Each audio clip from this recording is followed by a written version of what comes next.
आदि शक्ति मां भवानी के चैत्र नवरात्र के तीसरे दिवस रेलवे हरतला कॉलोनी स्थित श्री शिव मंदिर में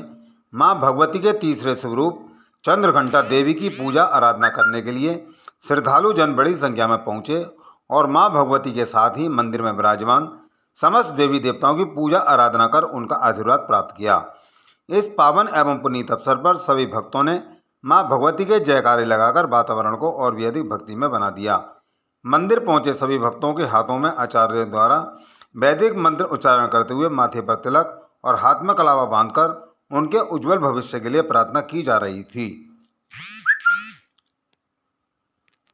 तत्पश्चात विद्वान आचार्य पंडित सतीश उनियाल जी द्वारा वैदिक मंत्रोच्चारण के साथ मंदिर पहुंचे मुख्य यजमान एवं श्रद्धालुओं के साथ मां भगवती के वैदिक मंत्रों का शुद्ध उच्चारण करते हुए हवन कुंड में आहुतियां प्रवाहित कराकर सभी के उज्जवल भविष्य के लिए मां के चरणों में प्रार्थना की गई, जहां एक और भक्तों द्वारा लगाए जा रहे मां भगवती के जयकारों से गुंजायमान हो रहा था, तो वहीं आचार्य जी द्वारा वैदिक मंत्रों से वातावरण गुंजायमान हो रहा था।